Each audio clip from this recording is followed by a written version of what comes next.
يا حبيب الله الصلاة والسلام عليك يا سيد المرسلين وعلى آلك وأصحابك يا خاتم النبيين.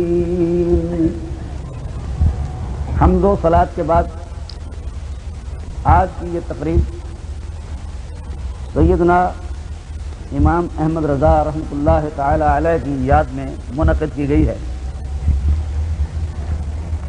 امام احمد رضا اہل سنت کے وہ نامور عالم دین ہیں جن کی دینی مذہبی ملی خدمات کا تذکرہ آپ پہلے بھی سنتے رہتے ہیں اور اب اس اسٹیج پر بھی ہماری جماعت کے جلیل القدر علماء کرام نے آپ حضرات کے سامنے بیان فرمایا.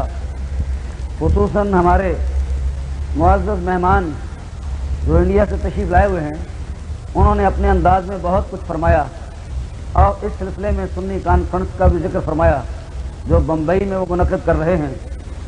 اور آپ نے بھی اصل عادت کہ جب کوئی کہے ہاتھ اٹھا دو تو ہاتھ اٹھا دیے. بارکات اللہ تعالیٰ اس کانفرنس کو کامیابی عطا فرمائے اور اللہ تعالیٰ دنیا اسلام کے مسلمانوں خصوصاً اہل سنت و جماعت میں اتفاق و اتحاد عطا فرمائے اور اس اتفاق و اتحاد کی برکت سے تاکہ ہم اپنے حقوق کا تحفظ فرما سکیں. حضرت بیٹھے ہوئے مجھے تو پہلے تعارف نہیں تھا، پہلے کانفرنس ایک ہوئی تھی، مجھے مولانا محمد شفیع صاحب اکاڑوی رحمۃ اللہ علیہ نے واپسی پر بتایا تھا اگر کچھ حالات وہاں کے وہ تشریف لے گئے تھے، انہوں نے دعوت فرمائی تھی. اب وہ مجھے تو چونکہ پہلے تعارف ہی نہیں پورے طور پر تھا، یہیں آ کے تعارف ہوا ہے حضرت سے غائبانہ طور پر تو آگے جانتا سکتا ہوں. تو مجھے بھی فرما رہے تھے جی کانفرنس ہے. میں نے کہا کانفرنس میں ہم کیا کریں گے، تقریر تو ہماری ہونے نہیں دیں گے. آپ بات تو یہ ہے کہ تقریریں بھی ہوں ہماری وہاں، ایسی صورت کو بنے کہ ہم وہاں کہہ بھی سکیں اذادی کے ساتھ. آپ کو ہم نے آزادی دی ہے، آپ جیسے چاہتے ہیں کہتے ہیں، ہمیں بھی آزادی دیں وہاں پر ہم اپنی بات کریں وہاں پر. تو ہم انشاءاللہ حاضر ہیں اہل سنت کی خدمت کے لیے. امام اہل سنت کی یہ تقریب منعقد کرنے والی جو ہماری انجمن ہے، اس انجمن کا اس میں گرامی آپ پڑھ رہے ہیں کہ انجمن اشاعت الاسلام ہے. ان کا کام اسلام کی اشاعت ہے. اس لیے میں نے قرآن پاک کی وہ آیت پڑھی ہے جس میں رب تعالیٰ ارشاد فرماتا ہے کہ ان الدین عند اللہ الاسلام، کہ دین اللہ کے نزدیک اسلامی ہے. اور امام اہل سنت اعلیٰ حضرت کا تذکرہ خاص طور پر اس لیے ہم کر رہے ہیں کہ اعلیٰ حضرت مجدد دین و ملت ہے. وہ دین کی تجدید فرمانے والے، ملت کا احیاء فرمانے والے ہیں. اس لیے خاص طور پر حضرت امام اہل سنت کا ہم ذکر فرما رہے ہیں. امام اہل سنت کے ذکر کرنے والے جہاں ان کے مناقب بیان کرتے ہیں، ان کے محامد بیان کرتے ہیں، ان کی خوبیاں بیان فرماتے ہیں، ان کی دینی خدمات کا تذکرہ ہوتا ہے، اسی طرح امام اہل سنت کے جو منکر ہیں، جو مخالف ہیں، وہ بھی اپنی عادت کے مطابق ساتھ ہی کچھ نہ کچھ باتیں کرتے رہتے ہیں. مخالفت کرنے والے بھی مخالفت کرتے رہتے ہیں اور ایسا معاملہ چلا آ رہا ہے آج سے نہیں، شروع سے. تو میں ایسا نہ ہو اگلی بات کرنے سے پہلے یہ ادھار ختم کر دوں، یہ کسی نے کتنے بھیجی ہیں اور ساتھ کہا کہ ضرور جواب دیں، یہ میرے ذمہ باقی نہ رہ جائے. مختصر طور پر عرض کرتا ہوں اور پھر اس کے بعد میں تھوڑا سا کچھ عرض کرتا ہوں مزید انشاءاللہ العزیز اگر آپ حضرات نے توجہ فرمائی تو. سوال: مولانا غلام علی اکاڑوی، کیا خلافت راشدہ کے زمانے میں وہابیت موجود تھی؟ یہ سوال کیا. خلافت راشدہ کے زمانے میں وہابیت موجود تھی؟ سوال ہے. دوں جواب؟ دے دوں؟ سنیں گے؟ خلافت راشدہ کے زمانے میں وہابیت کا موجود ہونا تو درکنار، وہابیوں کا امام تو آدم علیہ السلام کے ساتھ بھی لگا ہوا تھا. امام الوہابیہ جو ہے وہ تو آدم علیہ السلام کے مقابلے میں آیا تھا. ان کا سب سے پہلا امام وہ ہے کہ جب رب تعالیٰ جل شانہ نے فرشتوں کو حکم دیا کہ آدم کو سجدہ کرو، اسجدوا لآدم کا جب حکم ہوا تو سب نے سجدہ کیا فرشتوں نے، مگر یہ ایک اکڑ گیا جو ان کا بڑا امام تھا. وہ اکڑ گیا. اللہ جب رب تعالیٰ نے فرمایا کہ آدم کو سجدہ کرو اسجدوا لآدم، تو سب کو اللہ تعالیٰ نے ملائکہ کو حکم دیا، قلنا للملائکۃ اسجدوا لآدم فسجدوا، سب نے سجدہ کیا الا، وہ الا کے بعد جو ہے وہ ان کا امام ہے، بڑا امام ان کا جو ہے۔ کیوں آپ کہیں گے کیسے امام ہے؟ میں مبالغے کی بات نہیں کرتا ہوں، حقیقت نفس الامری ہے۔ توحید کو ہم بھی مانتے ہیں، توحید کو وہ بھی ماننے کا دعویٰ کرتے ہیں، توحید کا درس امام احمد رضا نے بھی دیا ہے، توحید اسلام کا بنیادی عقیدہ ہے، بغیر توحید کے آدمی مسلمان نہیں ہوتا ہے۔ ایک توحید فرشتوں کی ہے، ایک توحید ابلیس کی ہے۔ فرشتوں کی توحید تو اس طرح ظاہر ہوئی کہ رب تعالیٰ نے جب حکم دیا کہ آدم کو سجدہ کرو تو آدم کی تعظیم کے لیے فرشتے جھک گئے، اور ان کا جو بڑا امام ہے اس نے انکار کر دیا، اور انکار بھی ایسا کیا، ایسا اکڑا، ابا واستکبر وکان من الکافرین، اور کہنے لگا کہ کیسے سجدہ کروں، اس کو تو نے مٹی سے پیدا کیا ہے اور مجھے نے آگ سے پیدا کیا ہے، خلقتنی من نار وخلقتہ من طین، تو آگ مٹی کے سامنے کیسے جھک جائے؟ سجدے سے انکار کر دیا، اکڑ گیا وہ۔ تو نتیجہ کیا نکلا؟ اور اکڑا کیوں؟ اکڑا اس لیے، یہ ایک اور صاحب نے دوسری چٹ دی ہے، اس کو بھی میں اب اسی کے ساتھ ہی ملاتا ہوں تاکہ دونوں سوالوں کا جواب اکٹھا ہی ہو جائے، اس پر اکٹھا ہی کچھ کہہ دوں۔ دوسرا سوال کسی نے یہ لکھا ہوا، کوئی فوٹو اسٹیٹ بھیجا ہے کسی جگہ کا، کسی اخبار کے اندر یہ لکھا ہے کہ طریقت کی راہ شیطان سے سیکھو، طریقت کی راہ شیطان سے سیکھو، اس نے مردود خلائق ہونا پسند کیا مگر غیر حق کو سجدہ نہ کیا۔ یہ طریقت کی راہ شیطان سے سیکھو کہ مردود خلائق ہونا تو پسند کر لیا مگر آدم کو سجدہ نہ کیا، کہ غیر حق کو سجدہ کرنا جائز نہ سمجھا اس نے۔ اب یہ پوچھتے ہیں کہ غلط ہے کہ صحیح ہے؟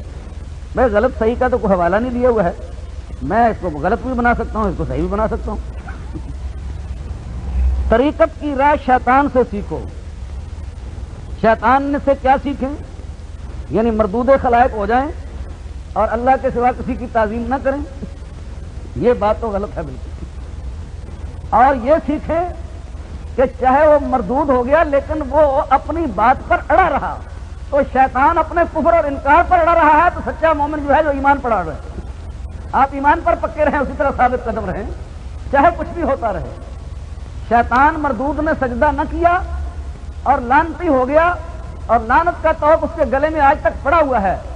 اور اگلی کتابوں میں مرازی وغیرہ دوسرے لوگوں نے، امام غزالی وغیرہ نے لکھا ہے کہ حضرت موسیٰ علیہ السلام جا رہے تھے طور پر، راستے میں شیطان کھڑا تھا، اس نے روک لیا، کہا کہاں جاتے ہیں؟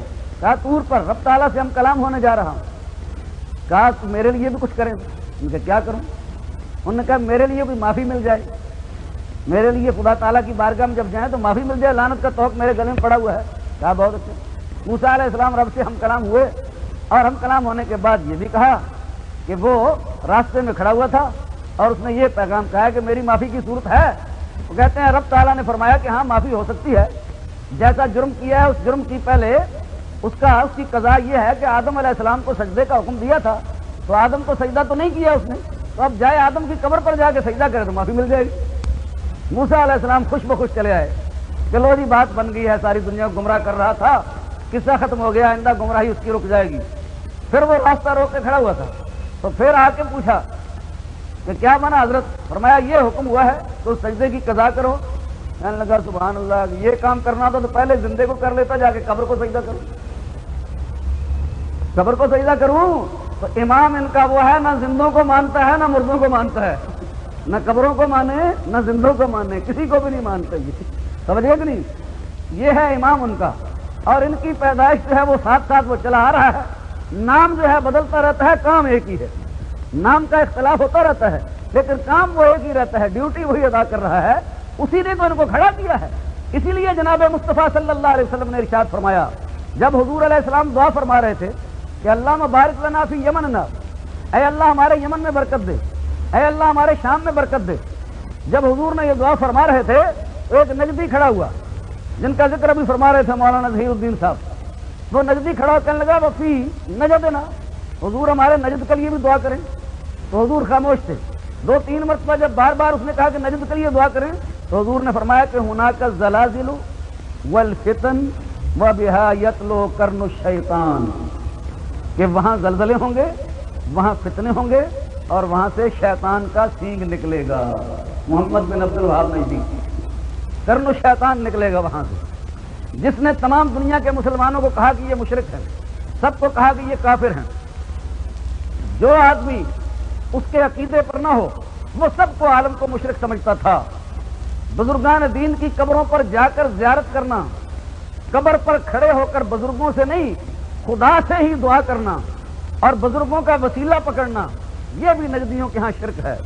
اس کو بھی مشرک کہتے تھے ان آدمیوں کو جو اللہ کی بارگاہ میں کسی بزرگ کا وسیلہ ہی پکڑیں.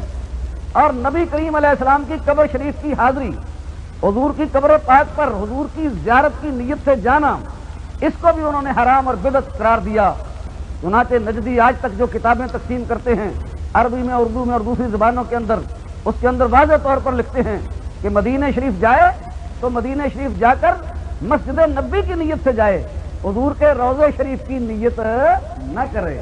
اور اس کا اثر ہم پر بھی ہے کہ ہمارے صدر صاحب بھی جب جاتے ہیں تو ہمارا پریس اخبار جو ہے جس پر نجدیوں کا تسلط ہے، یہ نہیں کہتے مدینہ شریف حضور کے روضے کی زیارت کے لیے گئے ہیں، کہتے ہیں جی مدینہ شریف جائیں گے، مسجد نبوی میں عبادت کریں گے. تو مسجد نبوی کی تو نیت کر سکتے ہو لیکن حضور کے روضے کی نیت نہیں کر سکتے. یہ نجدیوں کا عقیدہ ہے، ابن تیمیہ اور اس کے اتباع کا. حالانکہ یہ بات نہیں سمجھتے کہ مسجد نبوی کو کیا عزت حاصل ہے. اس مسجد کو عزت اس لیے حاصل ہے کہ وہ مسجد النبی ہے. مسجد النبی، وہ نبی پاک کی مسجد ہے. تو چونکہ اس مسجد کو نبی پاک کی طرف نسبت ہے اس لیے اس مسجد کی شان ہے، اس کی عظمت ہے، اس کا احترام ہے. وہاں نماز پڑھنا بہت عبادت ہے. تو جس نبی سے نسبت کی وجہ سے مسجد کو یہ شان ملی ہے، اس نبی کی نیت نہ کرو اور مسجد کی نیت کرو. عجیب بات ہے. تو اعلیٰ حضرت عظیم البرکت رحمۃ اللہ تعالی علیہ نے جب دیکھا کہ یہ فتنہ بڑھا اور اس نجدیوں کے عقائد کی تبلیغ ہمارے اس ملک کے اندر بھی شروع ہو گئی. ایک آدمی جو کہ پڑھے لکھے نہیں تھے، جاہل تھے، سید احمد بریلوی، بانس بریلی کے تھے، رائے بریلی کے، وہ رائے بریلوی صاحب جو ہیں مولوی اسماعیل بریلوی کے پیر و مرشد، ان جاہل کو امام بنایا اور وہ وہاں گئے حرمین میں اور وہابیوں سے فیض یاب ہو کر آئے. اور یہاں اسماعیل نے کتاب لکھی، اس کا نام تقویت الایمان رکھا. اس نے تو نام تقویت الایمان رکھا کاف سے، لیکن اصل میں وہ ایمان کو قوت دینے والے نہیں بلکہ ایمان کو فوت کرنے والی کتاب تھی. اس نے اس ملک کے اندر وہابیت پھیلائی. اور جس طرح ابن عبد الوہاب دنیا کو مشرک کہتا تھا، اسی طرح اسماعیل نے بھی دنیا بھر کے لوگوں کو مشرک کہا کہ کوئی مسلمان نہیں ہے. بلکہ ایک حضور کی حدیث لکھی جس کا مفہوم یہ تھا کہ حضور نے فرمایا کہ آخر زمانے میں ایک ایسی ہوا چلے گی کہ جس کے چلنے کے بعد کوئی آدمی ایسا نہیں رہے گا جس کے دل میں ذرہ بھر ایمان بھی ہوگا. حدیث لکھنے کے بعد آگے لکھ دیا سو وہ ہوا چل گئی، یعنی کوئی بھی ایماندار باقی نہیں رہا. حالانکہ یہ چھری اس کی اپنی گردن پر بھی چل گئی کہ تو پھر کیسے رہ گیا، جب کوئی نہیں رہا تم کیسے رہ گئے. اس اسماعیل دیلوی نے، جس کو یہ شہید کہتے ہیں سکھوں کے ساتھ جہاد کرتا ہوا یہ مارا گیا، شہید ہوا، امام اہل سنت نے اس کا پردہ فاش کیا اور یہ فرمایا وہ جسے وہابیہ نے دیا لقب شہید و ذبیح کا، وہ شہید لیلی نجد تھا، وہ ذبیح تیغ خیار ہے.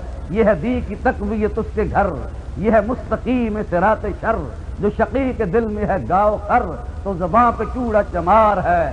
وہ رضا کے نیزے کی مار ہے کہ عدو کے سینے میں غار ہے، اسے چارہ جوئی کا وار ہے کہ یہ وار وار سے پار ہے. اعلیٰ حضرت،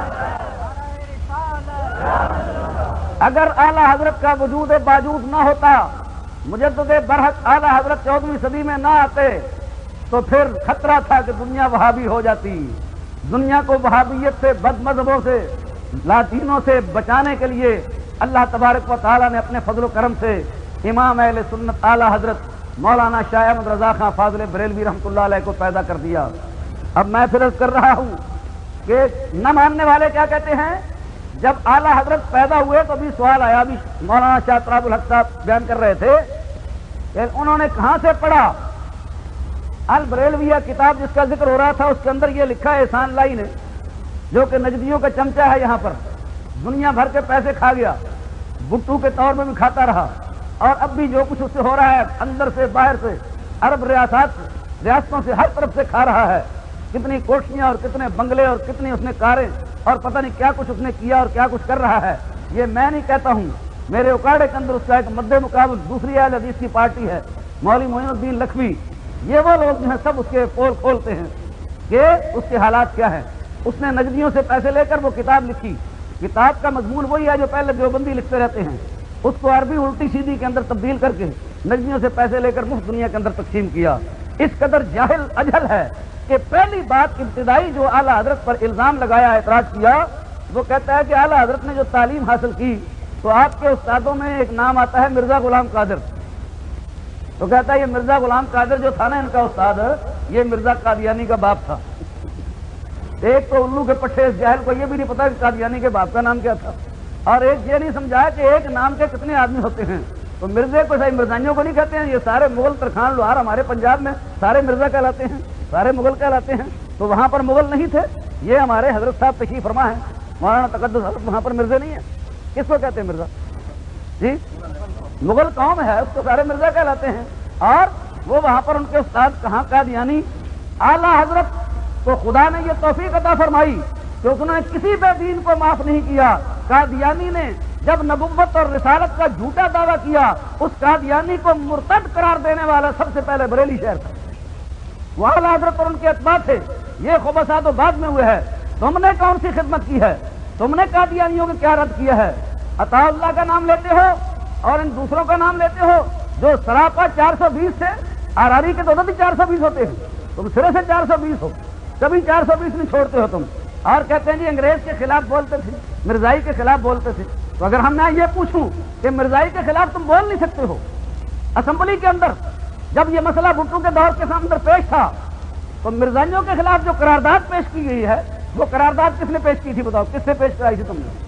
وہ قرارداد تمہارے لیے کوئی چارہ نہیں تھا، وہ قرارداد مولانا شاہ احمد نورانی کے ہاتھ سے پیش کرائی گئی، ہم نے اتفاق سے ان کے ہاتھ سے پیش کرائی تھی۔ اور جس وقت کھڑا ہوا مرزا ناصر لعنت اللہ علیہ، وہ اعتراض کر رہا تھا اور باتیں جہاں کر رہا تھا، اس نے کہا مولوی اسماعیل دہلوی نے تفویۃ الایمان کے اندر لکھا ہے کہ خدا چاہے تو اس کی شان سے یہ بعید نہیں، خدا چاہے تو لاکھوں کروڑوں محمد پیدا کر ڈالے۔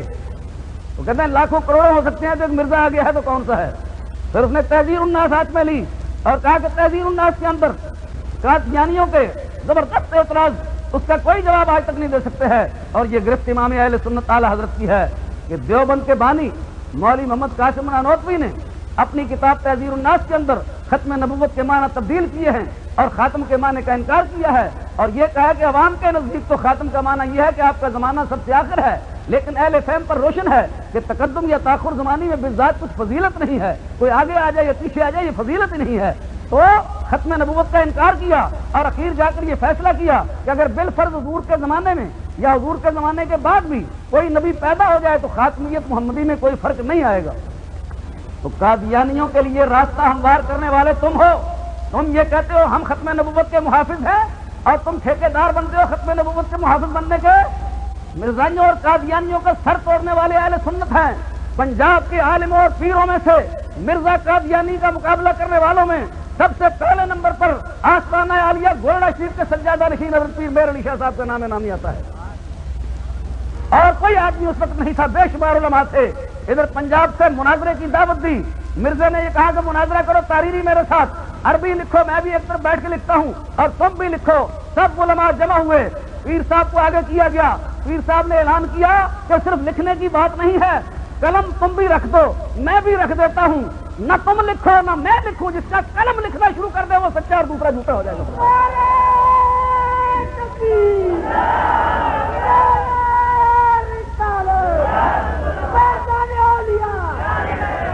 تو میرے دوستو عزیزو، یہ ٹھیکیدار جو بن گئے ہیں خامخائی ہر بات کے اور ملک کے اندر فساد انتشار پھیلا رہے ہیں، انہوں نے مرزائیوں کے لیے میدان صاف کیا۔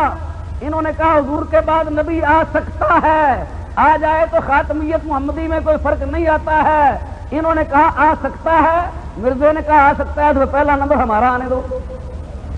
اب ان کا مرزائیوں سے جو جھگڑا ہے نا، آپ کہیں گے یہ کوئی ختم نبوت کانفرنسیں کرتے ہیں، کتنی تاریخیں چلتی ہیں، ابھی گرفتار ہے کتنے یہ بڑے بڑے ان کے، اور اس وقت سے لڑ رہے ہیں، تو ان کی جنگ اور ہے، ہمارا جنگ اور ہے۔ ان کی مرزائیوں سے یہ جنگ ہے کہ بنیاد تو ہم نے رکھی تھی، کفر کے فتوے تو ہم نے لیے اور مکان تم نے بنا لیا اس کے اوپر بیٹھ کے تم آ کر لڑتے رہے ہم.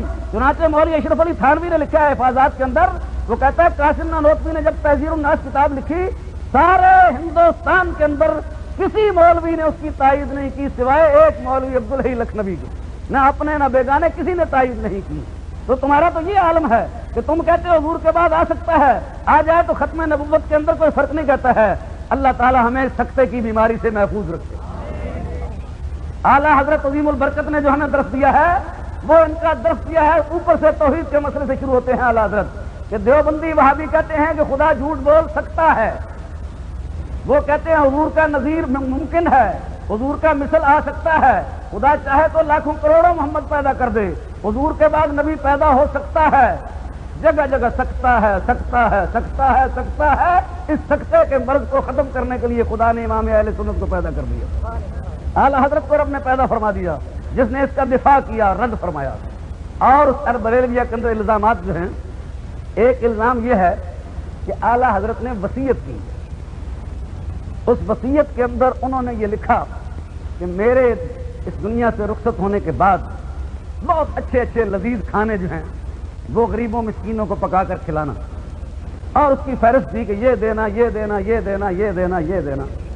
اس پر وہابیہ نے اعتراض کیا، البریلویہ وغیرہ نے، کہ یہ دیکھو جی ساری عمر بھی حلوے کھیرے ہی کھاتے رہے تھے اور مرنے کے بعد بھی یہی یاد ہے کہ پلا دینا، کھیر دینا، فرنی دینا، یہ دینا وہ دینا، بس یہی باتیں یاد رہیں. لیکن کاش کہ اعلیٰ حضرت کی اس وصیت کو، اس پر اعتراض کرنے سے پہلے اپنے بڑے مولوی اشرف علی تھانوی علیہ ما یستحقوں کی وصیت بھی دیکھ لیتے، اشرف علی کی وصیت کو بھی دیکھ لیتے.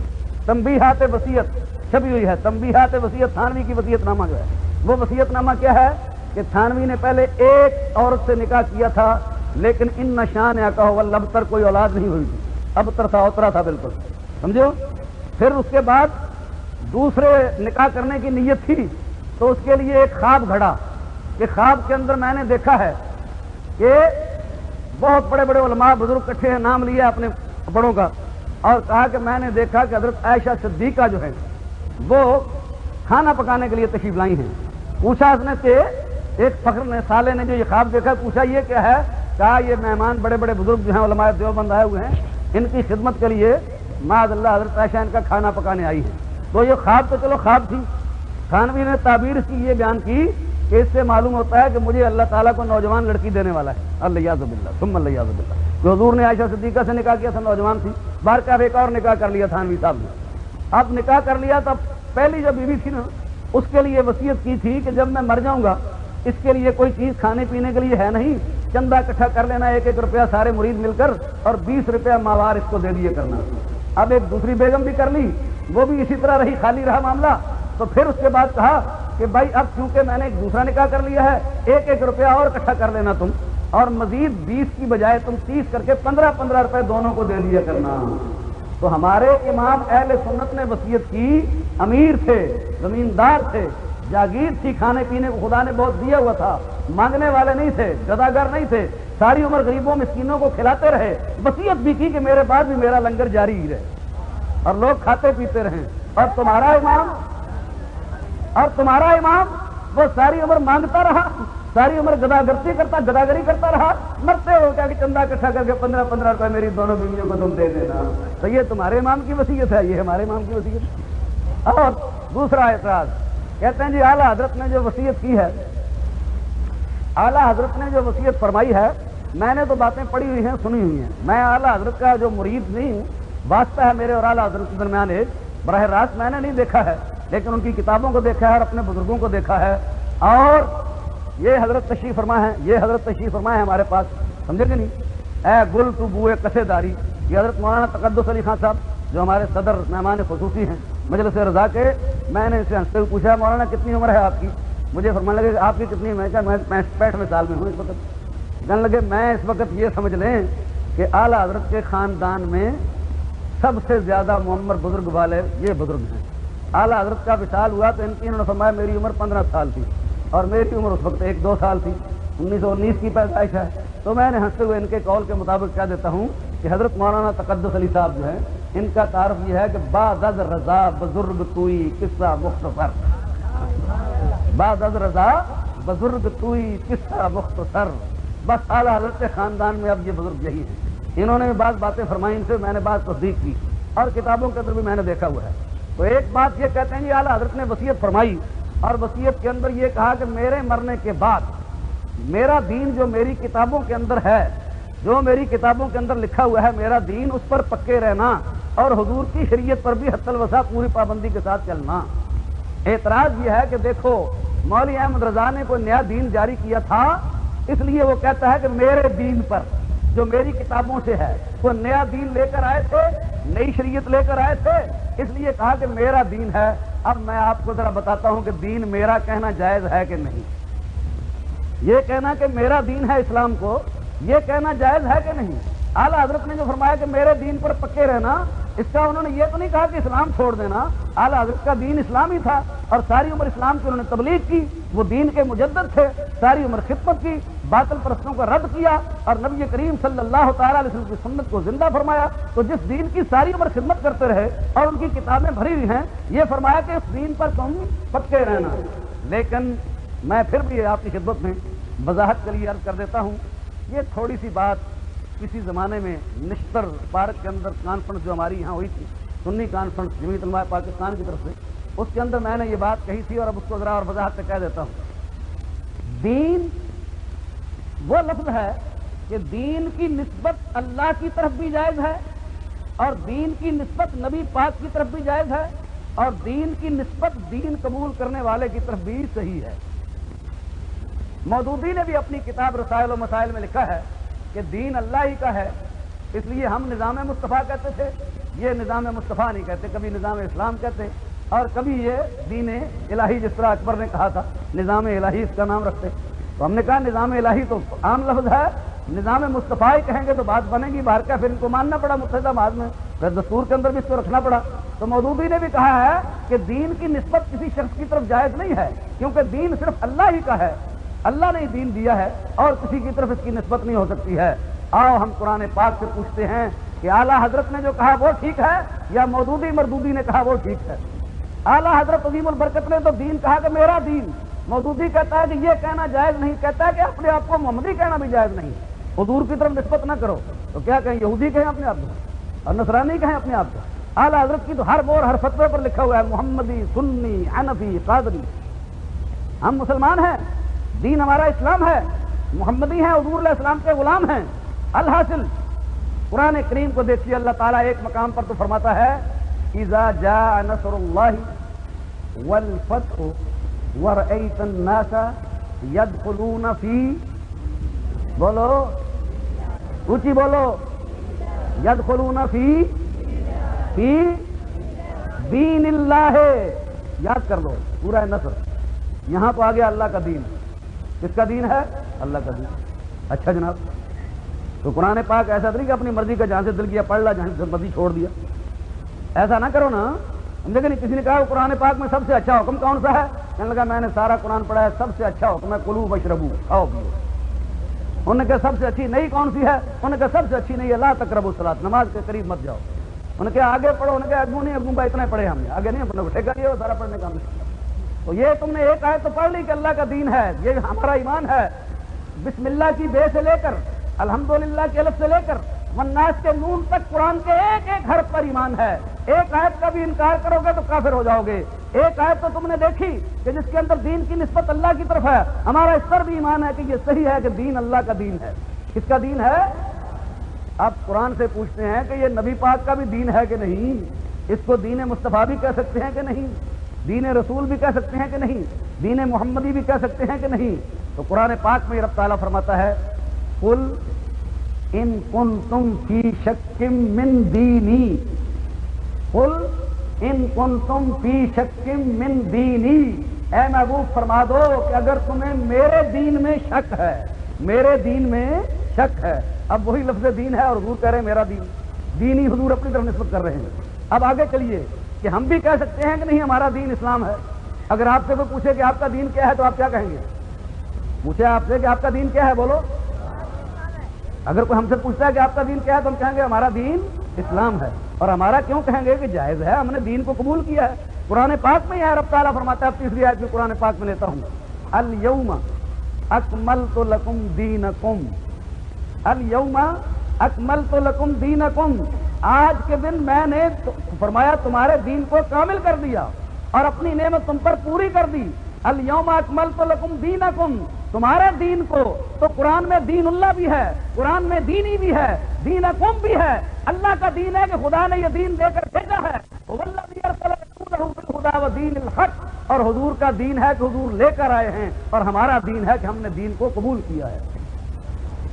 بات تو اتنی کافی تھی قرآن کے بعد فبأی حدیث بعدہ یؤمنون، لیکن پھر بھی بات کو اور واضح کرنے کے لیے حضرت عظیم البرکت پر اعتراض کرنے والے جو ہیں، باطل پر غلط کہتے ہیں، اعلیٰ حضرت اگر کہتے ہیں میرا دین تو ان کا دین دین اسلام ہے، وہ اہل سنت و جماعت کے امام تھے، ان کا خدا کی توحید پر ایمان ہے، خدا کی محبوب کی رسالت، ختم نبوت اور سیادت پر ایمان ہے، اور سید العالمین پیارے مصطفیٰ کی عزت اور ناموس کے محافظ تھے، صحابہ کے غلام تھے، اہل بیت کے غلام تھے، ائمہ مجتہدین کے غلام تھے، اولیاء اللہ کے خادم تھے، مکمل کامل دین کی تبلیغ فرمائی ہے امام اہل سنت اعلیٰ حضرت نے۔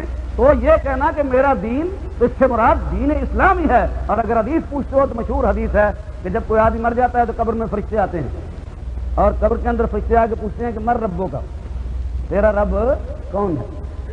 پھر کیا پوچھتے ہیں؟ ما دینوں کا، تیرا دین کیا ہے؟ من نبیوں کا، ما کنت تقول فی ھذا الرجل۔ تو پہلا سوال کہ مر ربوں کا، تیرا رب کون ہے؟ مومن کیا کہے گا؟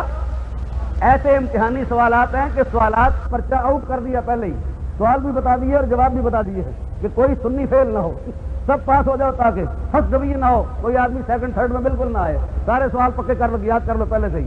مر ربوں کا پوچھا جائے گا، حضور نے بتا دیا، آقا و مولا نے کس نے بتایا؟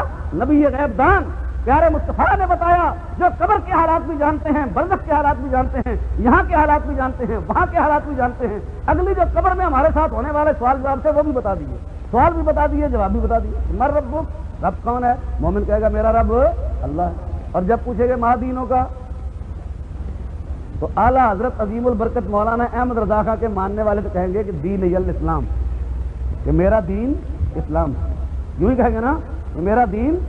اور جو کہتے ہیں کہ دین کی نسبت اللہ کے سوا کسی کی طرف کرنی جائز ہی نہیں، وہ کہیں گے یہ دین تو اللہ کا ہی، ہم تو سارے بے دین ہی ہیں،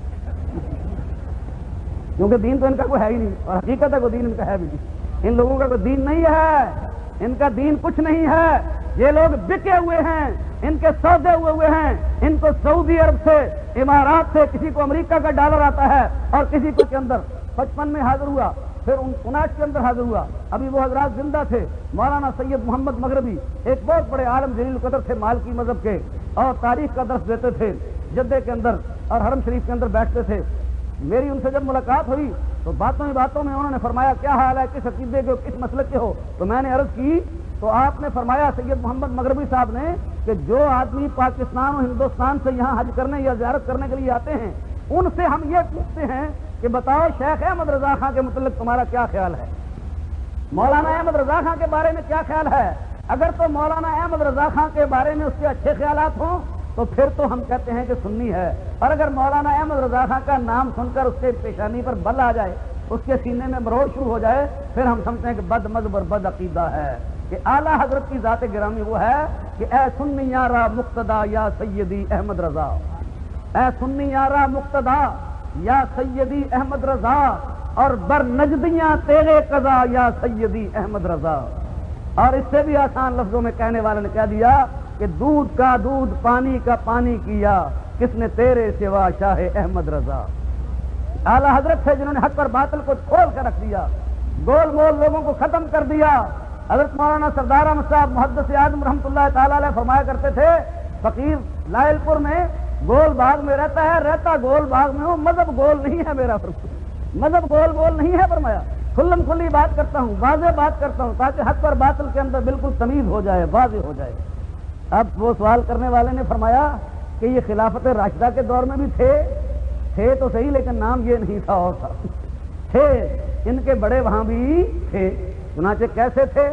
نبی کریم علیہ السلام پر جب یہ آیت نازل ہوئی، ما کان اللہ لیذر المؤمنین علی ما انتم علیہ حتی یمیز الخبیث من الطیب، رب تعالیٰ فرماتا ہے کہ اللہ تعالیٰ مومنوں کو اس حالت پر نہیں چھوڑے گا جس حالت پر کہ یہ پہلے تھے، بلکہ اللہ تعالیٰ پاک اور پلید کو الگ کر دے گا۔ حتیٰ یمیز الخبیث من الطیب، خبیث الگ ہو جائیں گے اور طیب الگ ہو جائیں گے، ہندوستان الگ ہو جائے گا اور پاکستان الگ ہو جائے گا۔ اب یہ اکٹھے نہیں رہیں گے، جوڑ نہیں رہے گا، خبیث و طیب کے اندر اتفاق اتحاد نہیں رہے گا، اللہ جدا جدا کر دے گا۔ اس آیت کے نازل ہونے پر جناب مصطفیٰ علیہ السلام نے یہ اعلان فرمایا، حضور نے فرمایا کہ اللہ تعالیٰ نے مجھے علم عطا فرمایا ہے، وہ علم تو مجھے اطلاع دی گئی ہے، اللہ کی طرف سے بتا دیا گیا ہے کہ من یؤمن بی و من یکفر بی، کون میرے ساتھ ایمان لائے گا اور کون میرے ساتھ کفر کرے گا، انکار کرے گا۔ حضور نے جب یہ اعلان کیا تو ان وہابیوں کے جو بڑے منافقین تھے، عبداللہ بن ابی اس کے ساتھی، وہ بھی کوئی مجلس کے اندر موجود ہوتے تھے، جو حضور کے علم غیب کے منکر تھے، منکرین علم مصطفیٰ، جو شان مصطفیٰ کو نہیں مانتے تھے، وہ بھی مجلس میں موجود تھے۔ انہوں نے کہا آپس میں بیٹھ کر کہ دیکھو جی، ان محمدن یزعم انہ یعرف من یؤمن بہ ومن یکفر بہ، کہ محمد مصطفیٰ کا دعویٰ تو یہ ہے صلی اللہ علیہ وسلم کہ وہ کہتے ہیں مجھے مومن کا بھی پتہ ہے اور مجھے منافق کافر کا بھی پتہ ہے۔ انہوں نے کہا نحن معه لا یعرفنا، ہم تو ساتھ ہی رہتے ہیں، ہمارا حضور کو پتہ ہی نہیں، ہمارا حضور کو علم ہی نہیں۔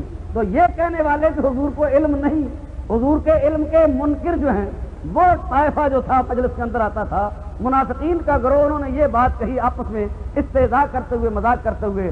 حضور علیہ السلام ممبر پر تشریف لائے اور ممبر پر جلوہ افروز ہو کر حضور نے اعلان فرمایا، ارشاد فرمایا کہ یہ بات تم کہتے ہو کہ مجھے تمہارا پتہ ہے کہ نہیں ہے؟ فرمایا تم تو بات کرتے ہو اس مجلس کی، اور میں یہ اعلان کرتا ہوں کہ لا تسألونی، فرمایا کہ ما بال اقوام طعنوا فی علمی، ان بد مذہب بد عقیدہ لوگوں کا کیا حال ہے جو علم مصطفیٰ کے اندر طعن کرتے ہیں، حضور کے علم کا انکار کرتے ہیں۔ فرمایا کہ لا تسألونی عن شیء فیما بینکم وبین الساعۃ الا نبأتکم بہ، فرمایا کہ اس مجلس کی بات نہیں کرتا ہوں، بلکہ اس وقت سے لے کر قیامت تک جو پوچھنا چاہتے ہو پوچھ لو، ہر سوال کا جواب مصطفیٰ اس مجلس کے اندر کھڑا کھڑا دے گا تم کو۔ فرمایا یہی بیان کروں گا، فرمایا تمہارے سامنے۔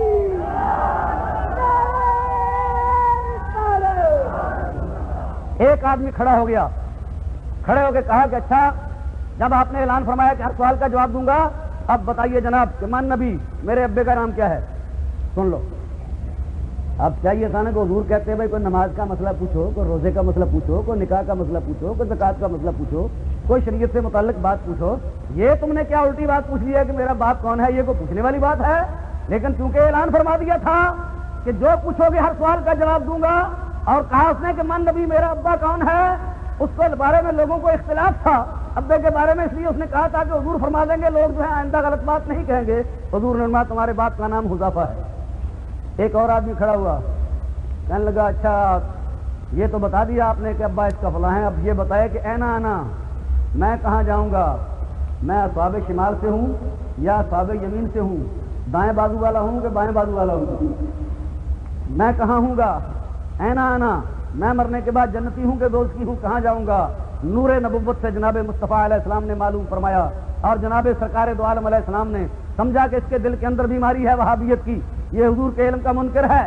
اعلان کیا جناب مصطفیٰ علیہ السلام نے، فرمایا کہ انت فی النار، تو جہنم میں ہوگا۔ فرمایا حضرت عمر فاروق گھٹنے ٹیک کر بیٹھ گئے اور عرض کی کہ یا رسول اللہ، ہم کوئی سوال نہیں کرتے، ہمارا ایمان ہے رضینا باللہ ربا وبالاسلام دینا وبمحمد صلی اللہ علیہ وسلم نبیا۔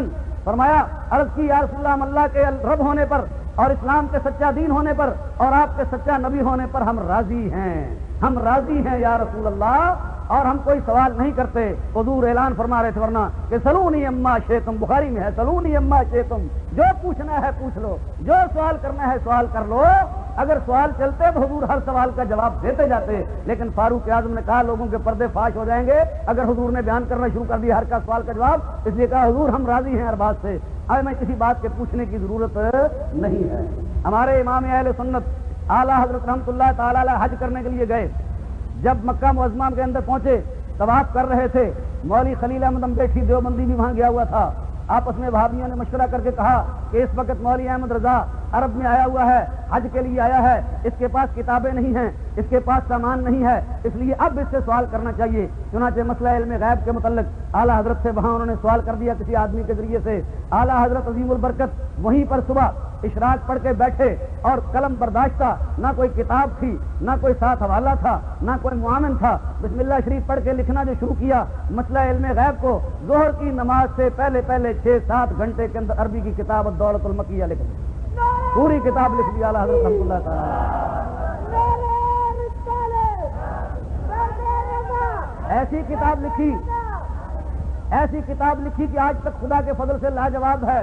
وہ کتاب تیار کر کے علماء مکہ کو دی.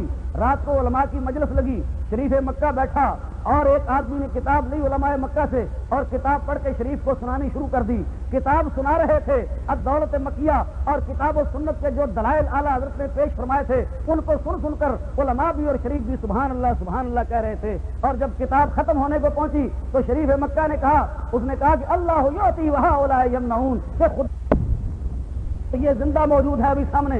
اعلیٰ حضرت کے خاندان کے ان کے وارث, روحانی وارث اور نسبی وارث مولانا تقدس علی صاحب نے فرمایا کہ اعلیٰ حضرت صبح کو سب سے پہلے جب قلم ہاتھ میں لیتے تھے تو قلم شریف لے کر پہلا جملہ جو لکھتے تھے ڈائری پر وہ یہ تھا کہ اللہ رب محمد صلی اللہ علیہ وسلم, اللہ رب محمد صلی اللہ علیہ وسلم. یہ آتا ہے نا, ہر کام کو اللہ کے نام سے شروع کرنا چاہیے. جو کام اللہ کے نام سے شروع نہ کیا جائے کل امر ذی بال لم یبدا بسم اللہ وهو ابتر, وہ نامکمل ہوتا ہے. تو اعلیٰ حضرت سب سے پہلے جو قلم چلتا تھا نا تو سب سے پہلے اللہ کا نام اللہ, اور پھر اللہ کا نام اس طرح لیتے تھے کہ اللہ کے نام کے ساتھ ہی اللہ رب محمد, کہ اللہ جو ہے وہ حضور کا رب ہے, وہ حضور کا رب ہے. اور پھر حضور پر درود بھی صلی اللہ علیہ وسلم, اللہ حضور پر درود اور سلام بھیجے. تو وہ امام اہل سنت جو صبح اٹھتے ہی جس نے ڈائریاں کی ڈائریاں کاغذ بھرے ہوئے ہیں جن پر روزانہ وہ لکھتے تھے امام اہل سنت اللہ رب محمد, ان پر یہ الزام لگانا, ان پر یہ اعتراض کرنا کہ وہ معاذ اللہ حضور کو خدا کہتے تھے یا خدا کے ساتھ ملا دیتے تھے, جھوٹ ہے, غلط ہے, بہتان ہے. یہ امام کا عقیدہ نہیں ہے, بلکہ امام کا عقیدہ یہ ہے کہ سرور کہوں کہ مالک و مولا کہوں تجھے, سرور کہوں کہ مالک و مولا کہوں تجھے, باغ خلیل کا گلے زیبا کہوں تجھے, تیرے تو وصف عیب تناہی سے ہیں بری, حیران ہوں میرے شاہ میں کیا کیا کہوں تجھے, لیکن رضا نے ختم سخن اس پہ کر دیا, خالق کا بندہ خلق کا مولا کہوں تجھے. اعلیٰ حضرت پر یہ اعتراض کیا جاتا ہے, معترضین کہتے ہیں کہ جیسا کہ آپ سنتے رہتے ہیں کہ انہوں نے تاریخ خلافت کی مخالفت کی, تاریخ ہجرت کی مخالفت کی, ترک موالات کی مخالفت کی, گاندھی کی مخالفت کی, وہ انگریزوں کے حامی تھے, انگریزوں کے مددگار تھے اور ایسے غلط الفاظ استعمال کرتے ہیں. یہ سب سراسر بکواس ہے. اعلیٰ حضرت کو انگریزی سے اتنی نفرت تھی کہ اعلیٰ حضرت فرماتے ہیں کہ میں انگریزی کا ایک کلمہ بھی اپنے منہ پر نہیں لانا چاہتا ہوں, اور انگریزی لباس فضاقتہ کو پسند نہیں کرتے تھے. کوٹ پتلون پہننا اس وقت شعار سمجھتے تھے, نصارہ کہتے اس وقت جائز نہیں سمجھتے تھے. اور اس قدر نفرت تھی انگریز سے کہ ڈاک پر جو ٹکٹ لگتے ہیں نا, خط کے اوپر ڈاک کے ٹکٹ, 3 حکومتیں بدلی اعلیٰ حضرت کے زمانے میں.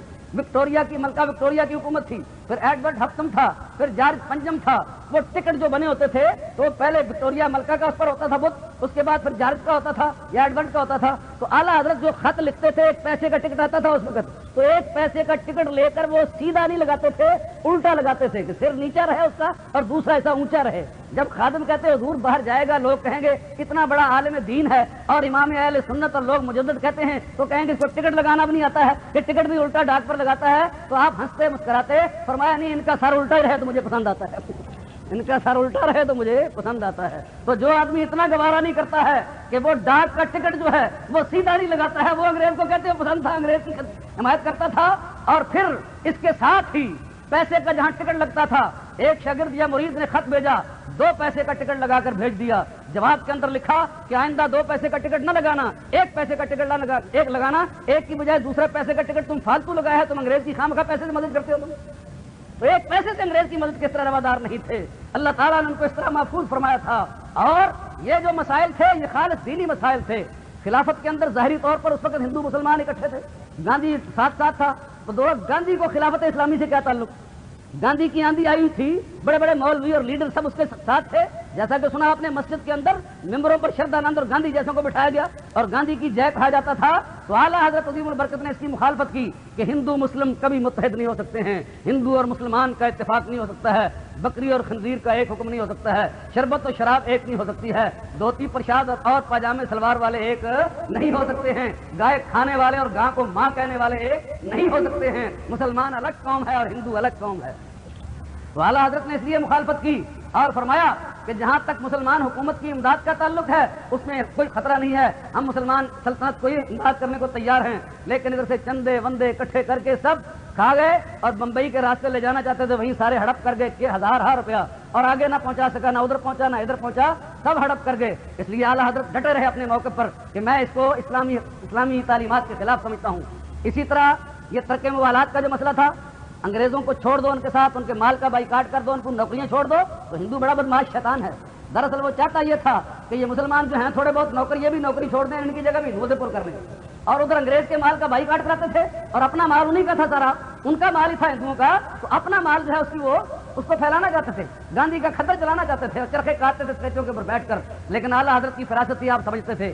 اسی طرح ہجرت کے لیے کہا گیا، بڑے بڑے مولوی بڑے بڑے لیڈر پھسل گئے، کہا کہ ہندوستان سے ہجرت کر جانی چاہیے۔ کئی غریب مسلمانوں نے جائیدادیں بیچی، مکان بیچے، اونے پونے کو نکل کر کابل کے اندر گئے، کسی نے وہاں سنبھالا نہیں۔ وہ ہم ہیں، پاکستانی ہیں، خدا کے فضل سے ہمارا اس طرف اتنا وسیع ہے کہ 30 لاکھ افغان آئے ہوئے ہیں اور ہم ان کے مہمان نواز بنے ہوئے ہیں خدا کے فضل و کرم سے، لیکن جو ہجرت کر کے مسلمان یہاں سے گئے تھے گھر بار بیچ کے، ان کو کسی نے نہ سنبھالا، بیچارے واپس آئے، نہ پھر ادھر کے رہے نہ وہ ادھر کے رہے۔ اس لیے اعلیٰ حضرت نے کہا کہ یہ مکان، یہ زمینیں، یہ جائیداد یہ انگریز کی نہیں ہے، یہ ہندو کی نہیں ہے، یہ ہمارے باپ دادوں نے، مسلمانوں نے ملک فتح کیا تھا اور ہماری اپنی جائیدادیں ہیں، اس لیے ہم یہ کبھی کسی کافروں کے لیے چھوڑ کر نہیں جائیں گے۔ تو مخالفت کی اس کی بھی آپ نے۔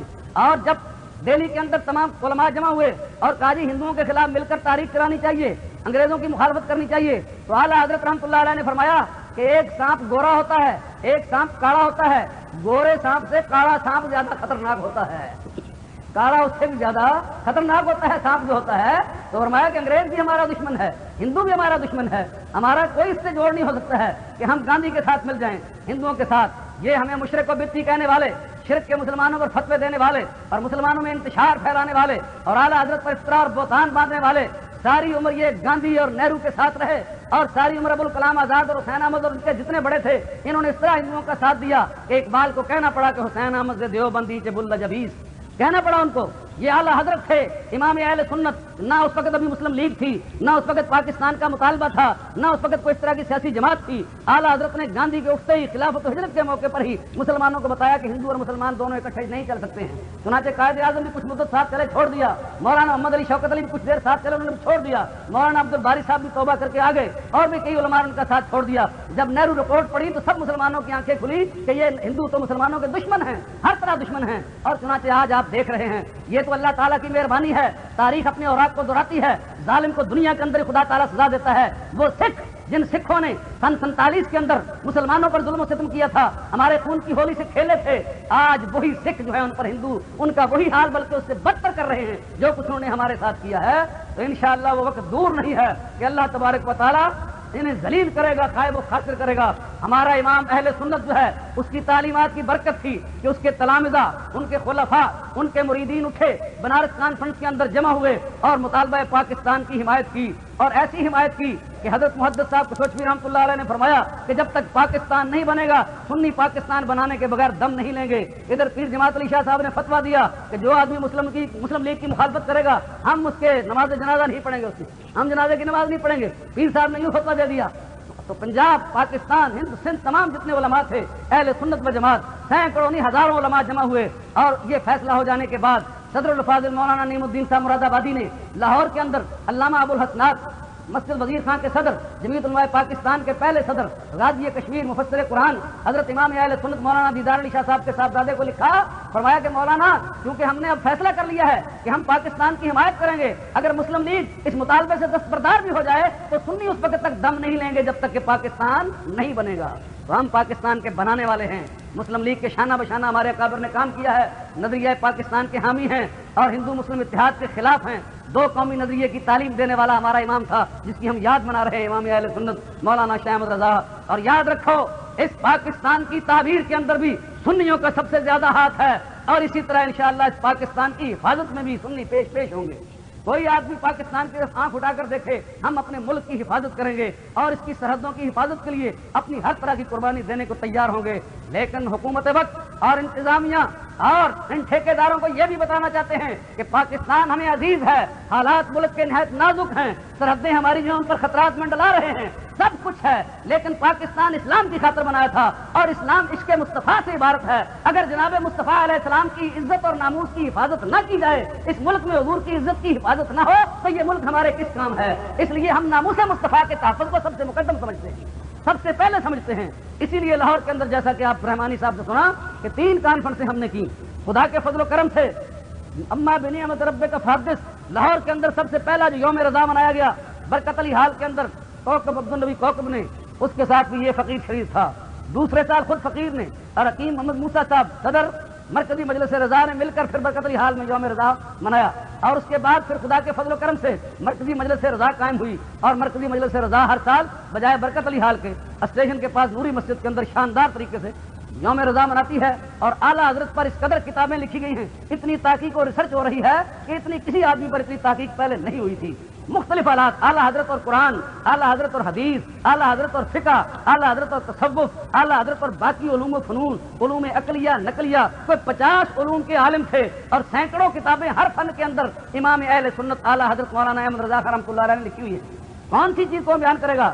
وہ کنز الایمان جس پر پابندی لگائی ہے اس کے محاسن خوبیاں بیان کرنی شروع کر دیں تو وہ ختم نہیں ہوتی ہیں.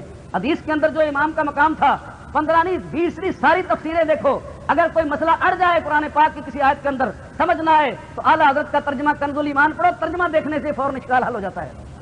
اور حدیث پاک کے اندر نظر تھی منیر العینین دیکھو, منیر العین کے ساتھ پھر عاجز البحرین دیکھو, اور اس کے ساتھ الفضل المحبی اذا سقل حدیث و مذہبی دیکھو, اور اعلیٰ حضرت کی کتابوں میں حدیث پاک سے استدلال دیکھو کہ حدیث کے اندر اللہ تعالیٰ نے کتنا ان کو اونچا مقام دیا تھا. اور فقہ کے جو وہ امام ہیں, ہمارے کتب خانے ہوں یا دوسرے ہوں, میں یہ تفصیلی باتیں نہیں بیان کر سکتا ہوں, نہ میرے پاس وقت, آپ سنتے رہتے ہیں, باہر سٹال لگے ہوں گے, اعلیٰ حضرت کے متعلق کتابیں لکھی ہوئی ہیں, خصوصاً مولانا محمد شفیع صاحب اکاڑوی کتابیں ہیں, تقریریں ہیں, مدت سے آپ تقریریں سنتے بھی رہتے ہیں, کتابیں بھی موجود ہیں.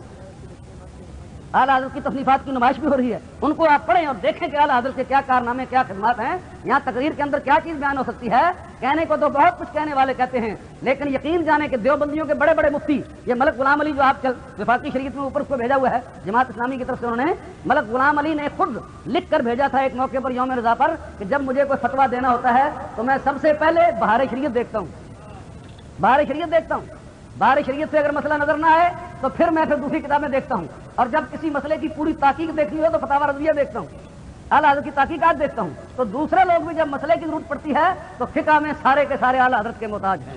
اعلیٰ حضرت نے جس مسئلے پر قلم چلا دی ہے نا, وہ قلم جہاں چل گئی ہے, جس سمت آ گئے ہو سکے بٹھا دیجیے, ادھر کوئی کسر نہیں چھڑی بابے نے, جتنے قلم چل گئی بابے کی, جدھر قلم چل گیا ہے پھر کوئی کمی باقی نہیں رہی ہے. ایسا مسئلہ صاف کر دیا ہے کہ وہ اس کے بعد اس میں تحقیق کی کوئی ضرورت باقی نہیں رہی ہے.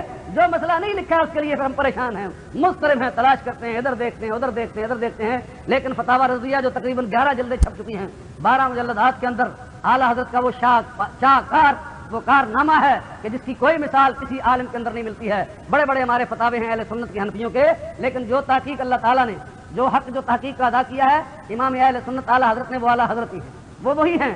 تو میں یہ عرض کروں آپ حضرات کی خدمت میں کہ اعلیٰ حضرت اہل سنت کے امام تھے, طریقت کے امام تھے, وقت کے مجدد تھے, کتاب و سنت اور فقہ حنفی کے اپنے زمانے کے امام اعظم تھے, اور اولیاء اللہ کے خادم تھے, دین کے محافظ تھے, اسلام کی تجدید کرنے والے اور اسلام کو زندہ کرنے والے. ان کی تعلیمات کو الگ نہیں ہیں, وہ ان کا دین اور مذہب کو الگ نہیں ہے. بریلوی کوئی مذہب نہیں ہے, یہ بریلی کے رہنے والے ہیں, بریلوی ہیں, یا کوئی ان کا شاگرد ہے تو وہ بریلوی ہے, ورنہ میں تو اکاڑوی ہوں, اہل سنت والجماعت ہوں, اعلیٰ حضرت کا غلام ہوں, ان کا خادم ہوں, ان کا نام لیوا ہوں. ان کی شان میں اپنا گستاخی برداشت نہیں کر سکتا ہوں. کسی زمانے میں اپنے نام کے ساتھ باقاعدہ عبید الرضا لکھتا تھا کہ ایک چھوٹا سا غلام ہوں اعلیٰ حضرت امام اہل سنت کا. لیکن یہ باتیں اس لیے کہہ رہا ہوں تاکہ یہ دھوکہ نہیں کہ بریلویہ کو الگ مذہب ہے یا رضا خانی کو الگ مذہب ہے. امام اہل سنت و جماعت تھے, وہ سنی تھے, وہ حنفی تھے, وہ قادری تھے, وہ غوث پاک رضی اللہ تعالیٰ عنہ کے غلام تھے, اور یہ اللہ کے خادم ہیں, بزرگان دین کے خادم ہیں. مسلمانوں کے خلاف, اسلام کے خلاف جو گمراہ بے دین اٹھا ہے کسی کو معاف نہیں کیا ہے. ایک تھا, ذات تو ایک تھی, لیکن ایک ذات پورا ادارہ تھی, پوری جماعت تھی خدا کے فضل و کرم سے, اور وہ کام کر گیا ہے کہ عرب و عجم میں جن کا چرچا ہے.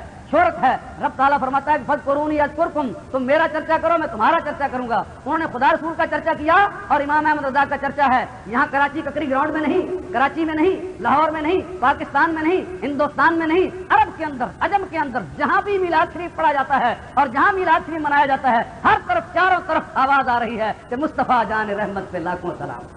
یہ قبولیت اللہ تعالیٰ نے امام اہل سنت اعلیٰ حضرت رضی اللہ تعالیٰ عنہ کو عطا فرمائی ہے. اور ذالک فضل اللہ یؤتیہ من یشاء، یہ اللہ کا فضل ہے، جس کو چاہتا ہے دے دیتا ہے. کہتے ہیں جی اعلیٰ حضرت جو ہے نا جی یہ کسی کو معافی نہیں کرتے جی، کفر کی تو مشین تھے جی مشین. تو اعلیٰ حضرت فرماتے ہیں کفر کی مشین کیا ہوتی ہے؟ اعلیٰ حضرت نے کسی مسلمان کو کافر نہیں کہا. جو گستاخ اور بے ادب تھے جنہوں نے کفر کیا ان کو آپ نے چھوڑا نہیں، معاف نہیں کیا. کافر بنانا اور ہے، کافر بتانا اور ہے. اعلیٰ حضرت نے کسی کو کافر بنایا نہیں، بلکہ ہم ان کو بناتے نہیں بلکہ بتاتے ہیں. ایک آدمی کے نجاست لگ جائے کپڑے کو اور اس کو نظر نہ آئے پلیدی لگی ہوئی ہو اور آپ بتا دیں جی آپ کے کپڑے میں گندگی لگی ہوئی ہے، تو یہ تو نہیں کہ وہ نجاست آپ نے لگائی ہے، آپ نے تو بتائی ہے. کفر گستاخوں بے ادبوں نے کیا اور اعلیٰ حضرت نے بتایا، رجسٹریاں کی، واضح کیا، مناظرے کی، چیلنج دیے، سب کچھ کیا. جب نہ مانے تو پھر فتویٰ دیا کہ یہ گستاخان رسول ہیں، یہ بے ادب ہیں مصطفیٰ صلی اللہ علیہ وسلم کے. پھر کسی کو آپ نے معاف نہیں فرمایا. اور کیسے معاف کرتے تھے؟ جو حضور کا گستاخ و بے ادب اس کو معاف کرنے کا سوال ہی پیدا نہیں ہوتے. اور ان کی تمام تعویلات پر پانی پھیر دیا اور اللہ کے فضل و کرم سے اس طرح مدلل کر دیا کہ آج تک جواب نہیں ہے. تو میں ابھی عرض کر رہا تھا کہ اسمبلی کے اندر جب وہ مرزائین ناصر احمد نے پیش کیا تحذیر الناس کو تقویت ایمان کو اور کہا کہ جواب دو، تو مولانا شاہ احمد نورانی نے مفتی محمود کی طرف اشارہ کیا کہ دو جواب، اب یہ تمہاری کتابیں ہیں ہماری تو نہیں ہیں، اب دو جواب ان چاچوں کو کھڑے ہو کر بتاؤ ان کو، کوئی دو ان کو جواب ہم دینے لگتے ہو. تو ہمارے وہاں پنجاب کے اندر اخباروں کے اندر آتا رہا، یہاں مجھے پتہ نہیں ہے پیچھے کہ ہمارے کئی مطالبہ کیا کہ یہ تحذیر الناس کتاب ضبط ہونی چاہیے اور جہاں کتاب ملے اس کو لے کر جلا دینا چاہیے، جس میں یہ لکھا ہے کہ حضور کے بعد نبی آ سکتا ہے، بالفرض کو نبی آ جائے تو خاتمیت محمدی میں کوئی فرق نہیں آتا ہے. چاروں طرف سے مطالبے کے جب زور ہوا نا تو کسی دیوبندیوں نے پھر دے دیا. انہوں نے کہا نہیں لکھا ہوا تو ٹھیک ہے پر چلو مرزائی فائدہ اٹھاتے ہیں، چلو اس کو ختم ہی کر دو، پابندی لگا دینی چاہیے اس کے اوپر.